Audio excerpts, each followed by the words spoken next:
O, TMX 155 mga idol. Sir, taga saan sir? Baños po. Los Baños. So, shoutout po sa mga taga Los Baños. Yan. O, shoutout sir. Sino na shoutout mo? Shoutout sa Los Baños, yung mga tropa dyan. Ayun. Alright. Si tropa, meron siya ditong Raider. Pinagawa natin doon sa kumpare ko kasi marami tayong ginagawa yan. Refresh ang makina, walang minor. Singaw ang barbula, tapos maingay ang makina. Raider 150. Yan. Susunod niyang gawin ay yung 135. Yan mga idol, gagawin muna natin to. Yan. Baba natin. Lahat ng mga gasket papalitan. Lahat original. Lahat genuine. Tapos may kumakayod ng kaunti. Titingnan natin kung ano yun.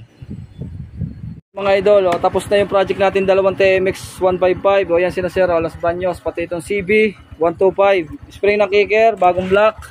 Yan, pinata natin. So, marami siyang pinalta. No? Constraining. Ayan, yung mga pinagpata, sigunyal, kung sigunyal. Pero yung 155 kanina, tapos na. Ayan, shoutout mo sir, mga kasamahan mo doon. Shoutout sa Team Damusak, Banyo Chapter. Yun, ikaw lang sir. Sa Team Damusak, Sariaa, Candelaria Chapter. Ayun. Sa inyo. Napadayo. Mga ka-team ni sir. Team Damusak. So nga, may mga chapter nga yan eh. Chapter ano kayo?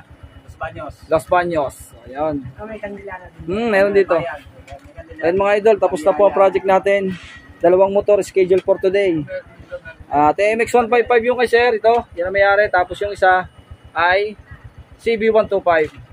Alright na. Tapos na. Na-under na. Yung kanyang 155 andun na sa labas. Pinata namin ng black. Tapos lahat ng gasket. Lahat genuine. Okay. Ayan na. Okay na.